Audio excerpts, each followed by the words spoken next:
we will talk about what they do and why they are here today.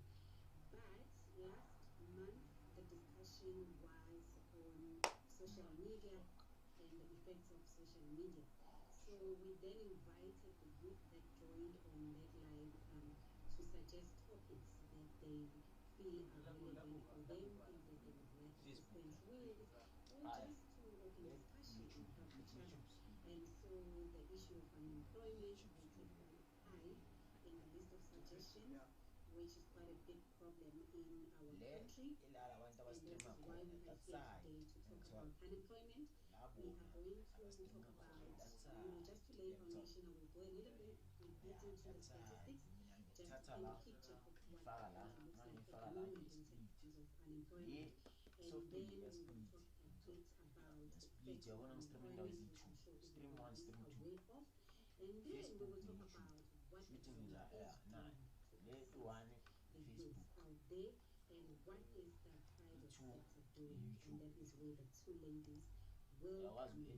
So the aim is not to sit here and cry about, oh, unemployment, it has affected us, and just sit here and have a pity party.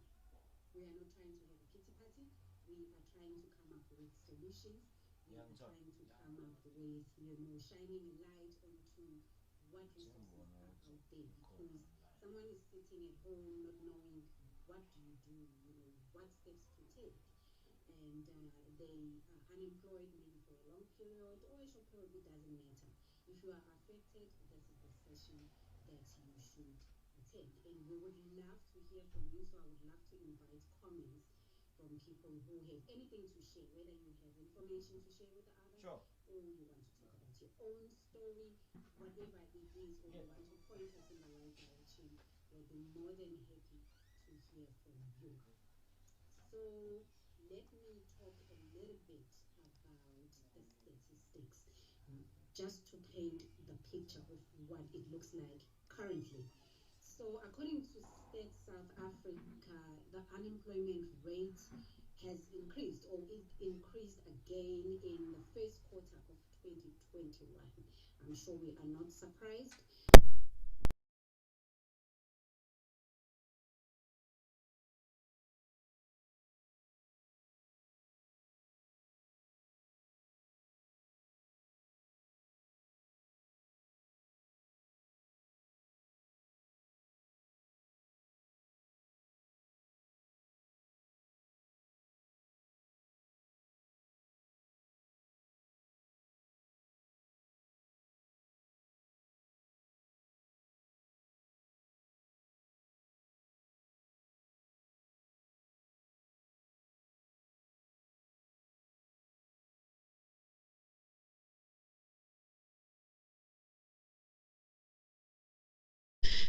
Totally unacceptable. And then in the amongst the university graduates, 9% unemployed. That's almost one in every 10. So again, like I said, statistics also shift. It depends which source you're looking at. But I decided let's look at Stats SA because that's the official organization that we all recognize.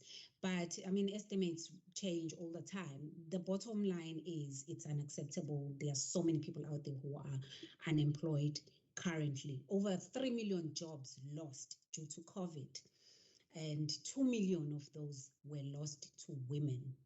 That's according to the Daily Maverick.co.za, and we're talking South Africa again. So let's talk about the effects of unemployment, which again, if you have been affected by unemployment, you are well aware of what the effects are. If not, you may know someone in your household, around your neighborhood, friends, family, who may be currently having this same issue. Sorry, just one moment. Okay, back. So what are the effects of unemployment? They are numerous and they range from physical, psychosocial. Physical could be things like insomnia, high blood pressure, heart diseases. And then we have things like substance abuse. Many people turn to substances when they are unemployed and don't know how to cope with their reality. Mental health issues, family issues, because obviously it affects families. So if anybody is out there and they have experienced, the effects of unemployment, I would love to invite them to go in the chat box or comment section and put in the what the experiences are like. And again, like I said, I don't want us to sit here and cry about it, but I want us to skip on to finding solutions. So since we have two guests, it's gonna be quite a jam-packed what discussion today. So let's talk about, if there are no comments yet, let's talk about what the government is doing. So I was very excited this morning to hear that the government has now again released or opened application recruitment drive. I saw in the news headlines that the government is hiring thousands of assistants to help in South African schools and how to apply. So this recruitment drive opened on the 27th of September and the closing date is the 3rd of October. So I think we are just at the right moment for this announcement to be made. And apparently they are going to be hiring around 287,000 unemployed young people. So that is really, really good news. So please be on the lookout for that. It was in, let me see which news outlet, Business Tech this morning, where they were sharing those news.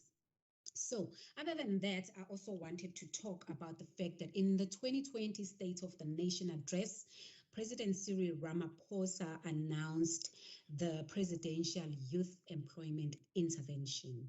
And part of that, what falls under that umbrella, is what is called the National Pathway Management Network.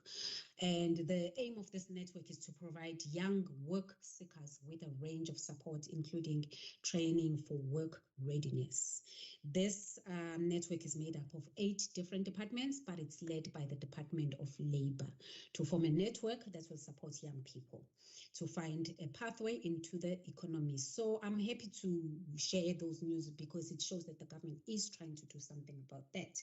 How do you access that? If you go to the sayouth.mobi, if anyone can help me put that in the comment section so people can see that, sayouth.mobi/home/index, that will take you to that portal which connects youth to available job opportunities. And there's also a toll-free number, which is 0800 72 72 72. So that's easy enough to remember, 0800 72 72 72. And it's open from 9 a.m. to 4:30 p.m., those lines to assist you with your inquiries. The government has also, working with other organizations, come up with a basic package of support for youth, and it connects the youth to essential life skill services, education and training services, youth-friendly employment and entrepreneurship support, and social assistance and social services. So there's a lot that the government is doing. They're also partnering up with Harambee Youth Employment Accelerator, again available on the same 0800 72 72 72 number if you have inquiries, or you can just go on the Harambee website, which I tested, because before I talk about things, I like to go and test them myself to see if they're working. And I found that it works perfectly and it exposes you to a wide range of job opportunities. If there are any questions, please feel free to ask those questions.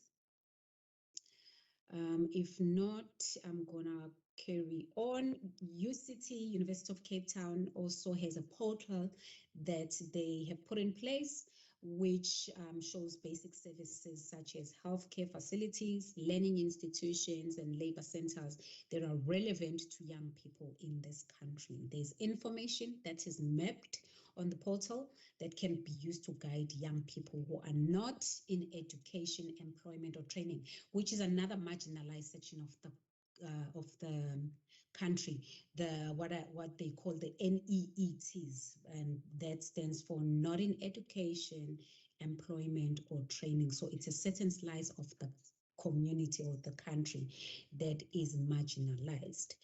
So those people can go on that portal and see what services are available in their communities and beyond.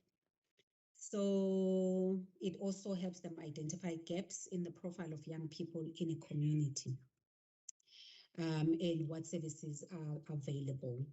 So the government also had a COVID-19 brigades program, but I believe that has been closed now, where they were again hiring young people to work for the government and placing them in schools and paying them a stipend.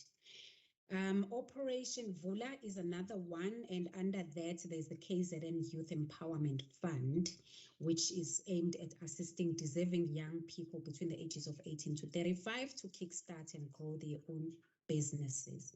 And then, of course, we have the NYDA. The NYDA provides financial support in the form of microfinance grants to young entrepreneurs and youth cooperatives. Their funding starts from 1,000 rand to about 200,000 rand, depending on your business ventures.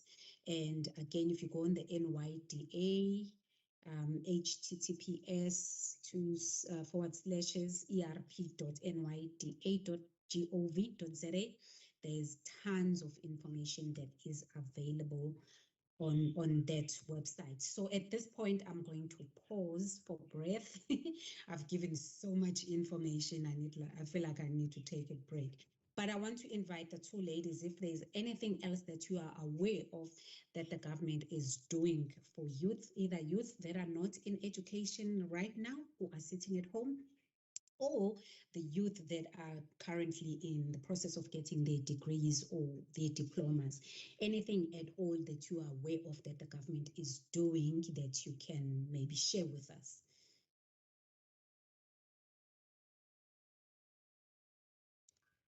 So Thola, just feedback on that is the government is definitely engaging with corporate to engage, to encourage corporates to start bringing in the youth into the workplace. There's lots of fundings that are going through where stipends are being paid to organizations.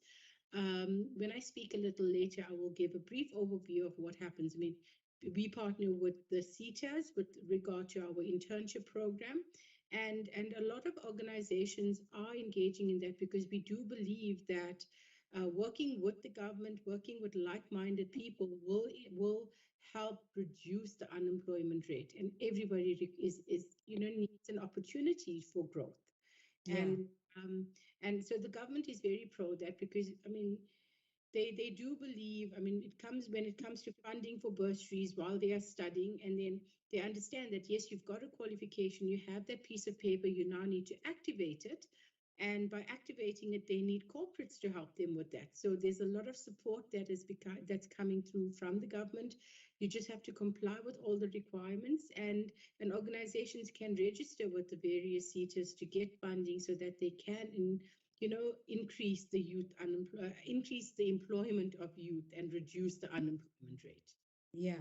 Okay, great. Thank you so much, Subhashni, for sharing that. So I'm just going to pause and look at the comments because I'm trying to juggle here. I'm looking at the comments. Tuli Emma Martins.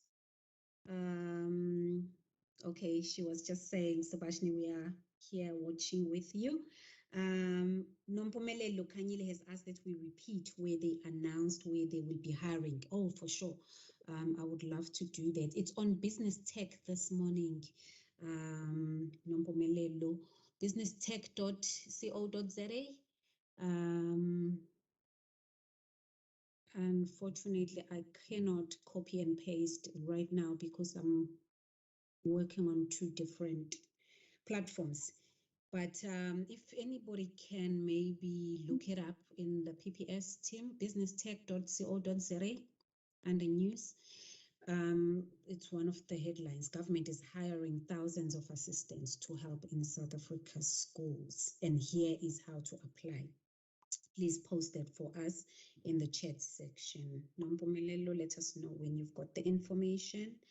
And PPS has shared in the comment section the number, the 0800 toll-free number to get information, and they have also shared on the National Pathway Management Network. Excellent.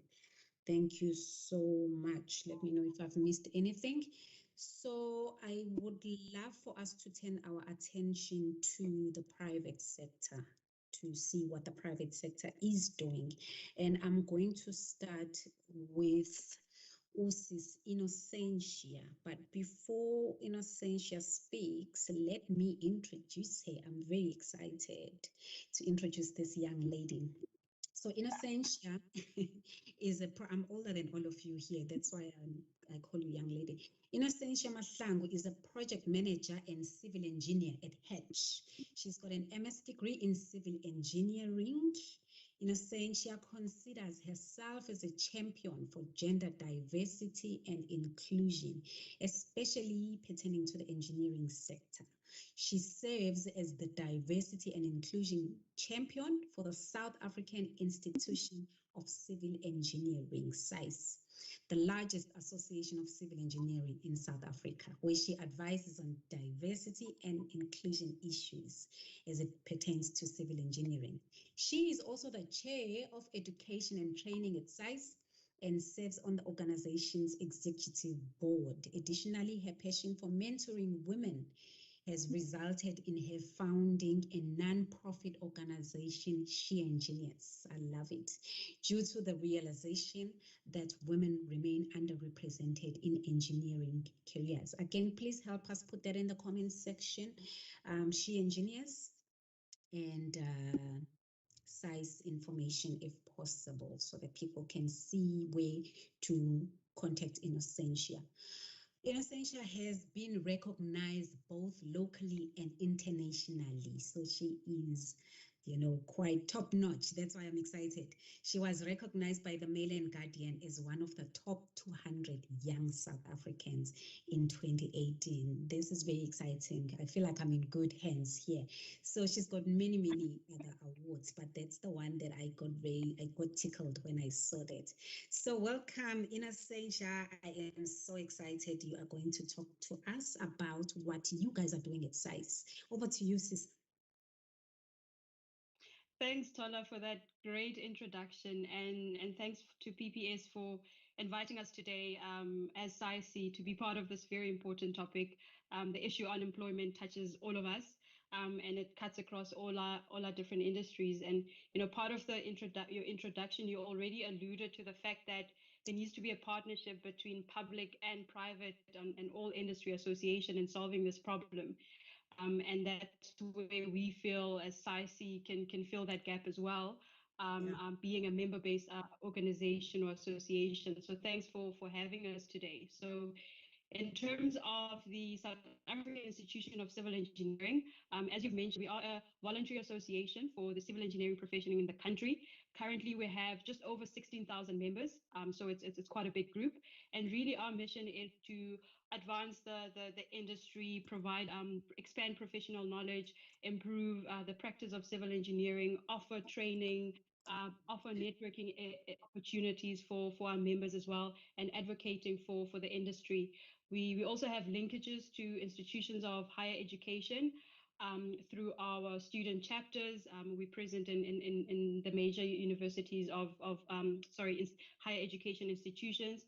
We also have linkages to the industry through our different branches. We have many branches across the country, as well as we also have specialist divisions.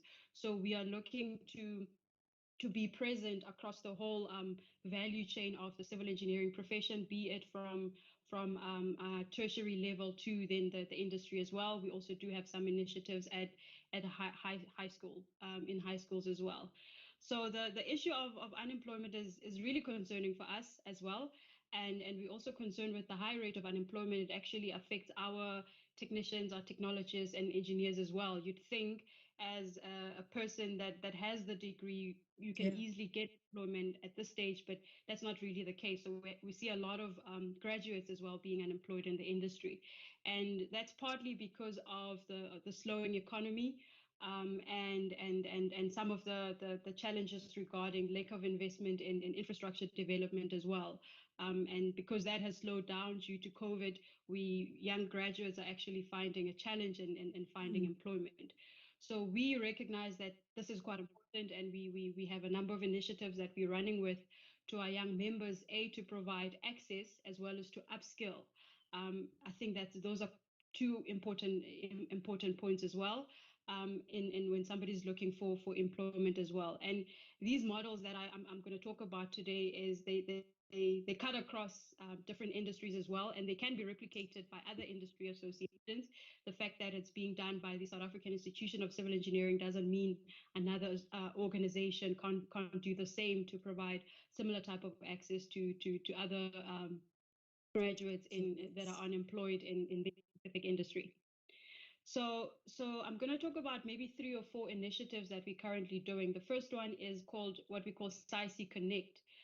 What we try to do with this one is we provide employment opportunities and also mentorship initiatives. The reason behind mentorship is that we realize that this is quite a fundamental gap in our industry, and we need to be able to provide people with access to mentorship. So SAICI Connect was actually launched in response to the COVID-19 pandemic, where we found that there's a gap in terms of graduates being unemployed and struggling to find access to mentorship opportunities. So what we do through SAICI Connect is we have a database where we ask people that are currently unemployed to register on it.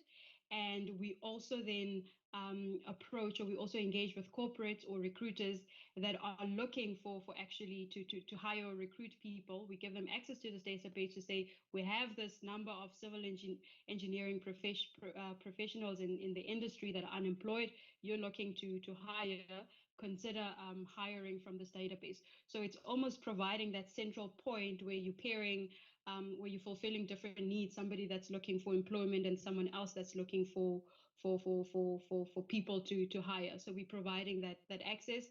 And in terms of the mentorship initiative as part of SAICI Connect is we pair mentors and mentees.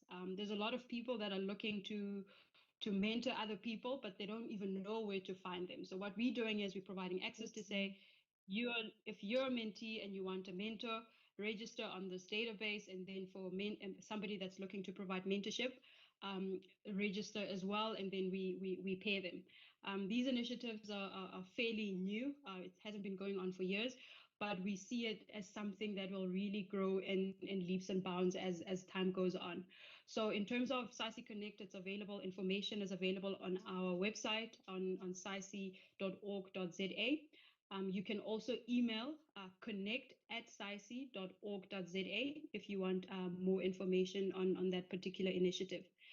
And the second initiative I want to talk about is the element of entrepreneurship is also quite important. In as much as we have so many young people that are looking for jobs, others are not aware that entrepreneurship is actually an avenue that they can explore.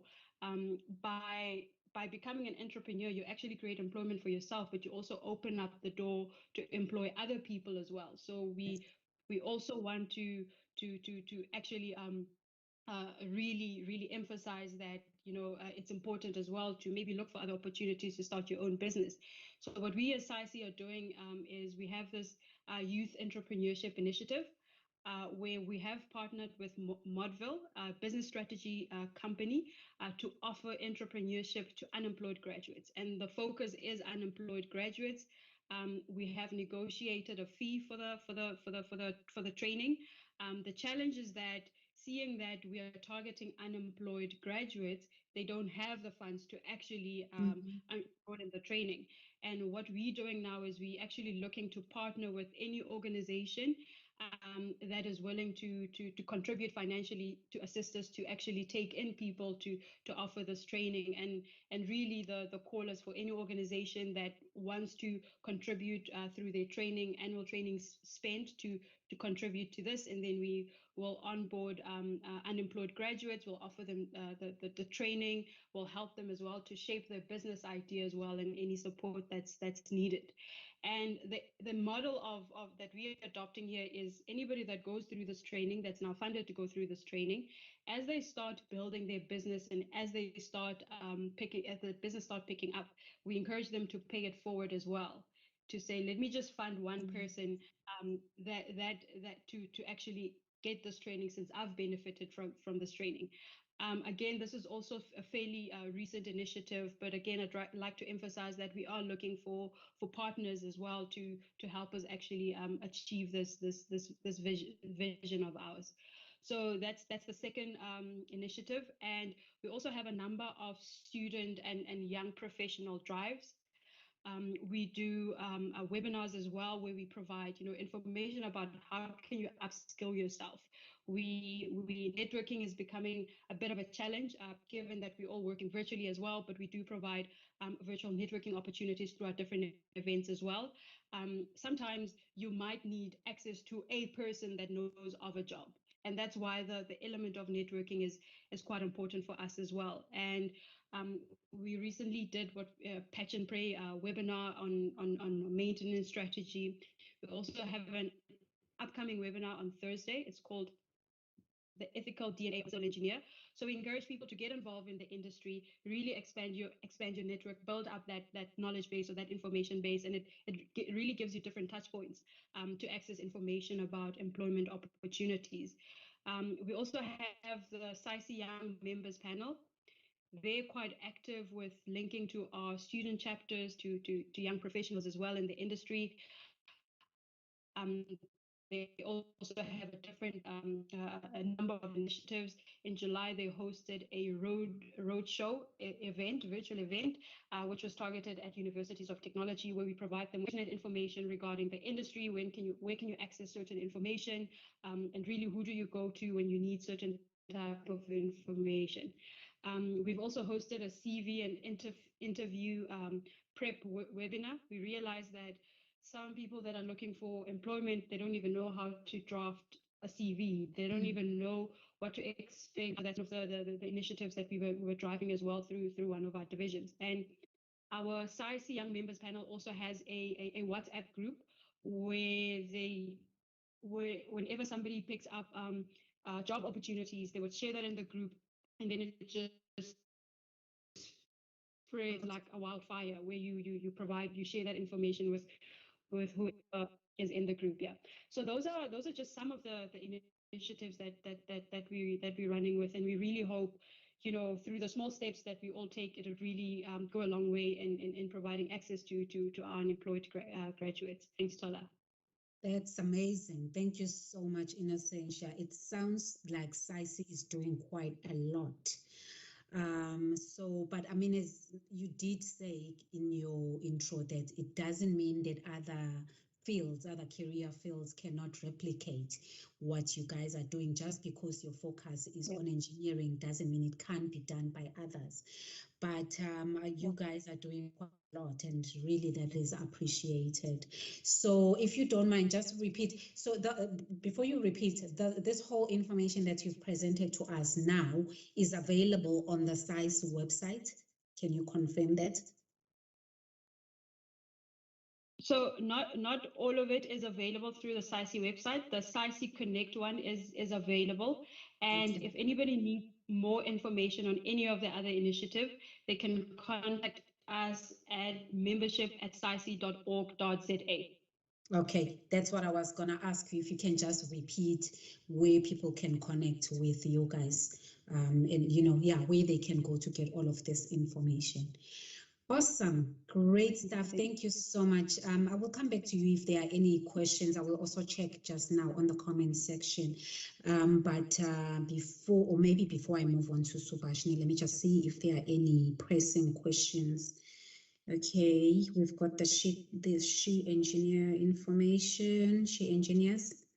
We've got that. We've got the SAICI website. Okay, Nompumelelo, I'm not sure if it's the right time to ask questions. Please go ahead. Anyone who's on, if you want to ask a question, please go ahead and put it in the comment section. But I would like to ask from any of the speakers, let's see. I would like to ask from any of the speakers if really the problem is with graduates not having the right training and skills, or if it is more of a cultural and social gap.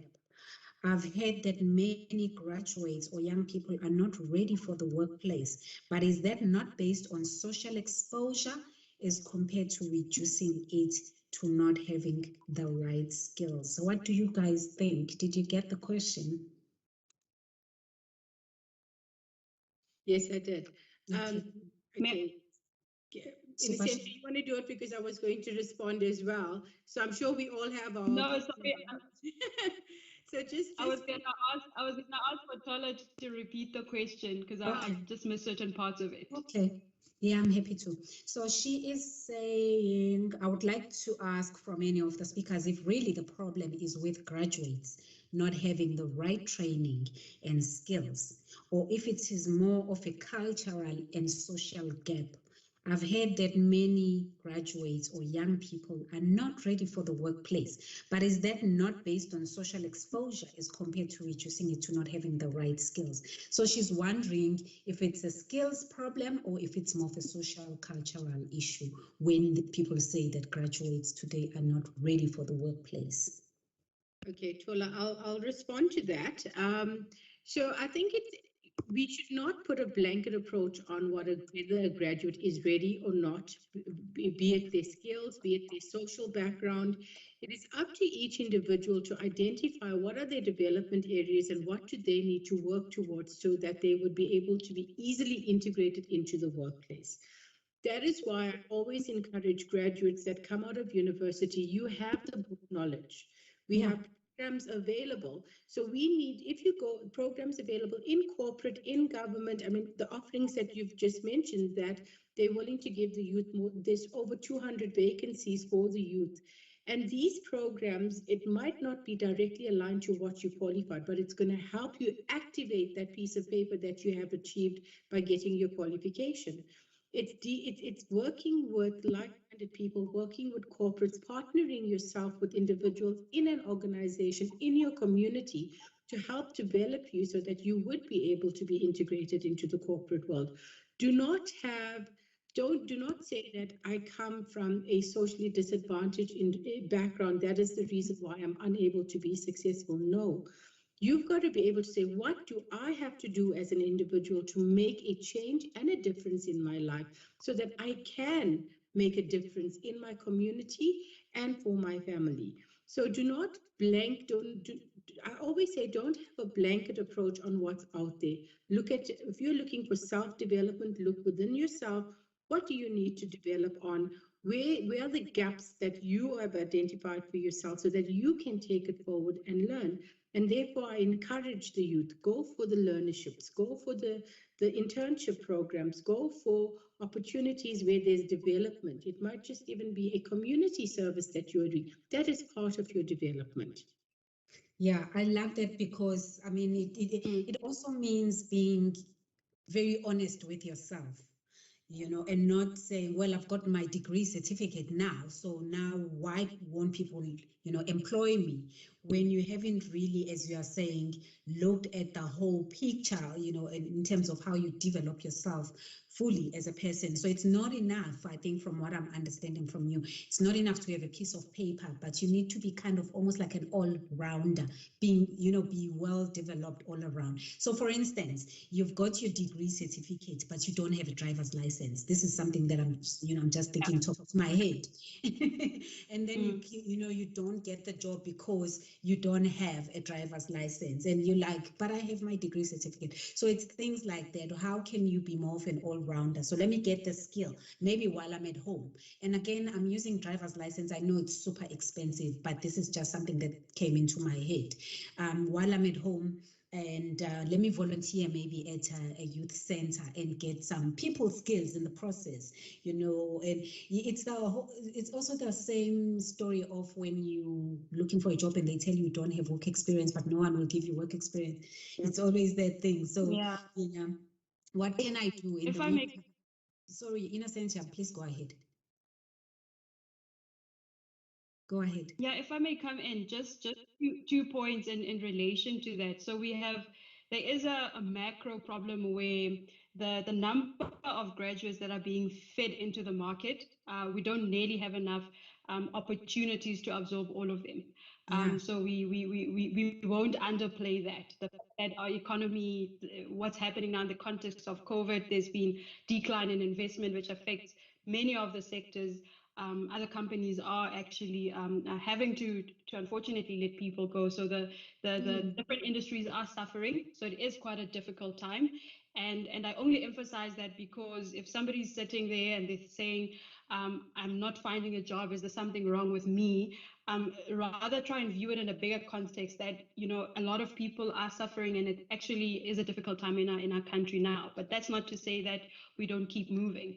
So that's the one point I wanted to just emphasize. But the issue of upskilling yourself, I certainly found it as well, is even if you have that degree, it's not or certificate or whatever qualification it is, it's not a destination. It doesn't mean that you're done, you stop growing. As soon as you know, you need to consistently look at how can I upskill myself differently. For example, the course I mentioned on entrepreneurship. Not many of us are taught entrepreneurship in tertiary. So that's one other thing that you can upskill yourself with to actually make you stand out maybe, or to actually do something different in the industry. So the issue of upskilling is you have to be a lifelong learner. You have to always look for that opportunity to learn something new. And this goes from the day you start working up until, you know, the day you retire as well. Oh yeah. Those of us who have gray hairs can Yeah. we can confirm that you know, now you are asked to, you want to start a business and they ask you to submit a proposal and you've never written a business proposal in your life. So you know, it's things like that that you must really be a lifelong learner, you know, and keep upskilling yourself throughout your entire work life, if I can put it that way. So absolutely, thank you so much for that. Okay, in the interest of time, we are almost at the 20 to 1 mark. So I want to quickly introduce Subhashini, and then Subhashini can tell us what PPS Foundation is doing. Right, so Subhashini Gaunda is, let me just start here. Her role at PPS is to initiate, coordinate, and implement programs that assist the youth of South Africa to achieve their dreams and aspirations through education. She is currently the Corporate Social Investment Senior Manager for the PPS Foundation. And she oversees these programs: graduate internship program, bursaries, the LEAP program, which is a work readiness program, university support, mentorship, and the PPS alumni. She works closely with the universities and the faculty heads to identify gaps within the system and create opportunities to help bridge the gap. One of Subhashini's key initiatives was to create and implement the LEAP Work Readiness Program, which she's going to tell us about. This program has been rolled out to over 1,000 students. So well done, Subhashini. I'm really excited to have you here today, and thank you for the work that you are doing. Thank you for your service. You know, Americans always say thank you for your service to the soldiers that go out into the army. We should start thanking you guys for the service that you are doing for this country. So over to you, Subhashini. Thank you, Thola. Thank you. In Essentia as well, I love to hear more about the programs because, you know, we mentioned before we started that we as organizations need to partner with government and need to partner together so that we can create opportunities for the youth of South Africa. I mean, everybody's doing so much. And I guess that if we're greater in numbers. So, I mean, that's what we always say, right? So let's just see what we can do and how we can make it easier for our youth Thola, I like what you started with, to say that we are not here to focus. Yes, we are here to focus on the unemployment, but yes, it can be sad and dreary. But what can we do to make a difference? What can we do to eliminate or to reduce the unemployment in South Africa? And I want to take you through an overview of the work that that PPS and the PPS Foundation does. And one of the programs that the PPS runs is the graduate program. And just for everybody that's present, to let you know that our graduate program is the vacancies have opened, and I will give you a website that you can go and apply for the vacancies, and I'll give you an overview of the program as well.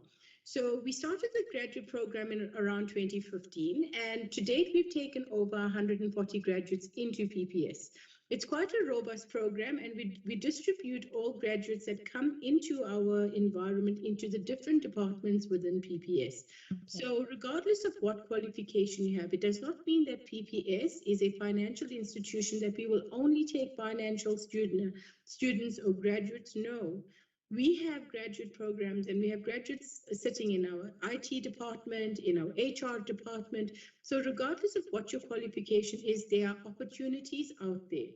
Remember that PPS is not the only organization that runs a graduate internship program.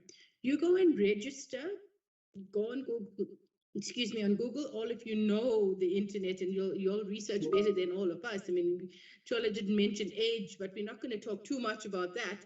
But go and register yourself on all the different vacancy platforms for graduate programs, and there will be opportunities there for you. An overview of the PPS Foundation and the PPS graduate program. It's a 12-month program. The placement starts on the 1st of February 2022, but our vacancies are already advertised, and you would be able to find the vacancies on www.professionalsconnect.co.za. When I spoke about us being quite a robust program, we partner with UNISA and Tamale, which is the Thabo Mbeki Foundation. We offer graduates a credited program, and the credited program is Thought Leadership Through Africa's Renewal. This program allows interns to think beyond the boundaries of South Africa and to take them out of their comfort zone. All of you that come and join the internship program in our organization has a technical qualification.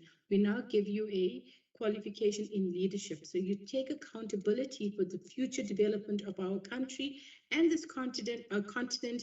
You also take accountability for your own personal development to give you the opportunities that you are looking for. I think that one of the key things and one of the most important things that the graduates take out of that qualification is that they actually get to meet our previous former president, Mr. Thabo Mbeki. He came, visited us in 2019, and now because of COVID, we actually get to see him virtually, at least twice a year. So it's quite good. We also partner with our PPS Academy. And with our PPS Academy, we offer the soft skills training to our graduates, and we will talk on modules such as emotional intelligence, presentation skills, how to behave like a mentee, how to be a mentee. We talk about brand leadership, and that is aligned to you as a brand and our organization as a brand. So all these development programs contribute to the personal development as well as the career development for our interns. We create a solid foundation for all our interns so that they would become employable. It might not be at PPS, but it's going to be somewhere in South Africa, in the world, but you are definitely employable after the 12-month program. We have a 99% completion rate, just meaning that graduates that start the program on the 1st of February, they tend to complete their program, and it completes it's on the 31st of January the year after. We have just above an 80% take-on rate. So we will offer our graduates either permanent positions or fixed-term contracts, should there be any availability within PPS. So I think that percentage is quite a good percentage. It is. The one thing that I mentioned and Thola spoke about as well is activating your certificate, your diploma, the piece of paper that you receive from your BTech or from the universities. This is what we do for you. But you have to take ownership. You have to put yourself out there. You've got to associate yourself with different people, different departments, different environments. You will be guided through the program, but ultimately it's a two-way street. Okay. The favorite part of this program for me is the projects that the graduates get given. They are given a clean canvas. And I'm sure that all of you have heard out of the box thinking, right? And we speak about entrepreneurship and we talk about potential of finding a need or finding something that you can do that you are passionate about. With this program, there's no box, right? We tell you there's no box. You come into our environment, we allocate you to a department, you are able to work and learn the different processes, systems, you learn about the culture of the organization. From that, you would be able to identify if there's any gaps, or if there's any process improvements or system improvements that the graduates can find. They then break this down into a project. They work with the other graduates. They work with our department heads, our senior management, our employees, and they find solutions for us. And they find this quite daunting because now they've got to start speaking to an executive when they're just a grad, but it's not about that. It's about building strong, meaningful relationships. Yeah. I've mentioned that we have our Professionals Connect. Please, guys, go and register yourself on Professionals Connect. Thola has also mentioned other websites that the government has available. Essentia has mentioned the different websites that they have available. Register yourself on these platforms because this is where you will find opportunities. Professionals Connect is a digital career portal that PPS has. Okay, it is for young professionals, entry-level graduates, entry-level employees. So you can even be a matric learner, and you can register on this. It's an easy to use. It is. We have a whole lot of job opportunities available there. You can find a mentee. You can apply for a bursary. So, as I mentioned before, we're not the only organization that has this. There are a lot of sites out there where you can find opportunities. We then have briefly spoke about our Leap Work Readiness Program. Very passionate about this program because, one of the questions that came out, is there a skills gap or is it a social cultural gap? One thing that we've identified is that when I sit in interviews with our graduates, yes, you have the same qualification, you have a similar university, the same academic average, but are you able to articulate or sell yourself in an interview? And that might put you in the back footing. So our Leap Work Readiness Program helps you find that. We help you with your CV, we help you with how you should be interviewed, we help you with how the impact of your digital presence can impact your career and your future. We also speak about your consumer financial education. That's basically telling you the good, the bad, the ugly of spending, of money, of budgeting, and to plan for your future. Very important. So if you're interested in attending this program, you can pop us an email on info@pps.co.za. You let us know that you want to come through and you want to attend. We do have virtual sessions, so you do not have to worry about that. So this is what we do. There's a few things that there's just a few notes before I finish that I want to leave you guys with. Okay, and this is my recommendation for the youth of South Africa. Be open to opportunities. Do not confine yourself to your degree. Okay, by this I mean you might have studied BCom accounting, HR, LLB, or to be an engineer, but you are looking for jobs specific to your qualification. You might have an HR degree, but you're applying for a graduate program and there might be an opportunity in our project team. There might be an opportunity in our sales team. You would be able to apply your knowledge to what you learned in that degree and get the opportunity or a job that might be available. Do not say, I studied HR, all I want to do is be an HR executive or an HR specialist. No, within your degree, there's different modules. So expand your degree so that will create more opportunities for you. Also, you will never know where all of these opportunities can lead you. It can be, you can go in as a temp, you can go in as a volunteer, but by talking to other people means that you are opening your doors to your next. It could be somebody that knows somebody that's looking for a job or looking for a person that has a vacancy in their company. Build relationships. The most important thing in your life right now is to build a solid career foundation. gain as much experience as possible, ask questions. You've got to work hard, and you've got to be smart about it. You've got to be consistent. You've got to be dependable.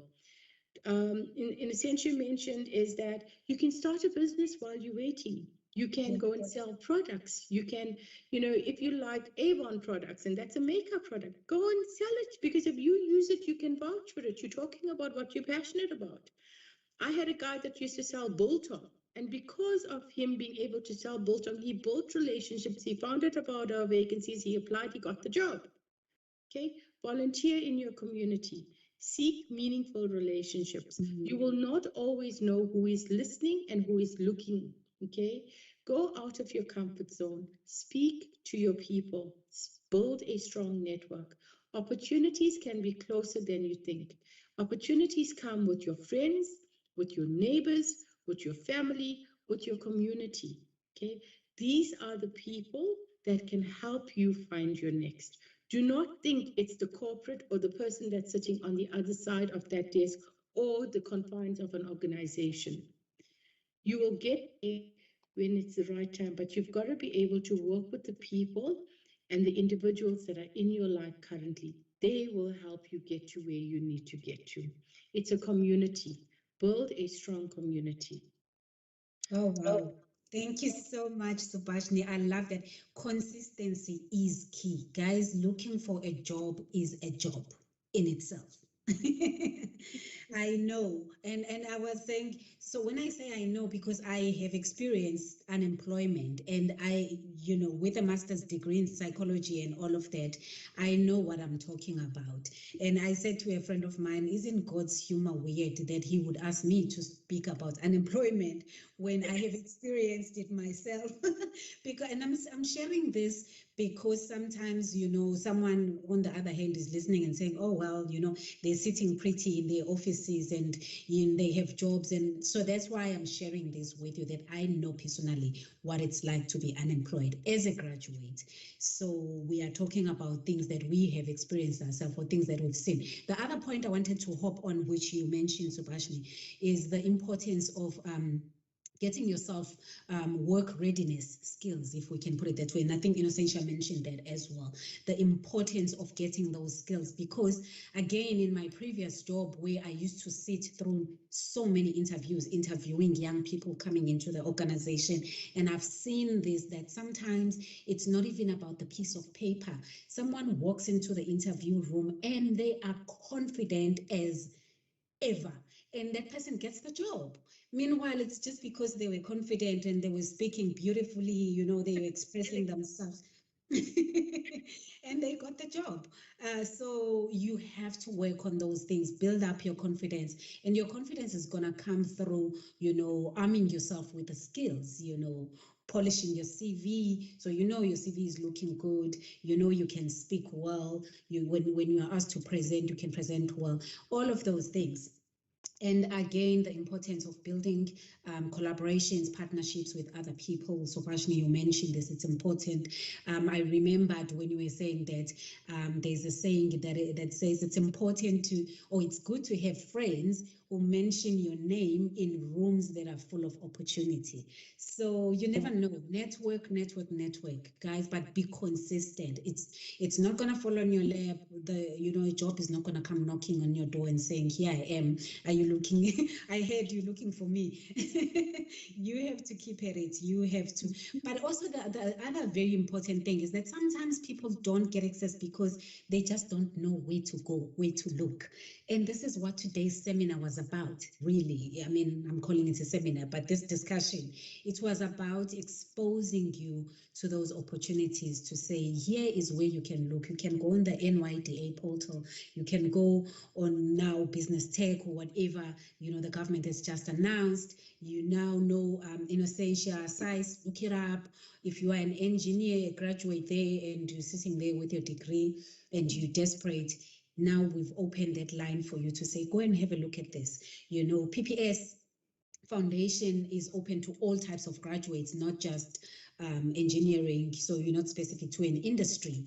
And you also mentioned that even someone who just has a matric can go on the Professionals Connect, so you don't even have to be a graduate. So guys, honestly, if we leave here with nothing else, but let us leave today's discussion with just maybe some of you having found some type of information that they can use today to, step forward. If I may add just one more thing, which I found quite powerful as well, and a lot of people are not using it to its full advantage, is actually LinkedIn. Yes. Really building your profile on LinkedIn, include a picture. Some people don't include pictures. Start following companies that you're interested in working in, because they provide updates through LinkedIn as well. Start following, PPS, SciC, any other organization that you're interested in, and then follow people that work for those companies as well.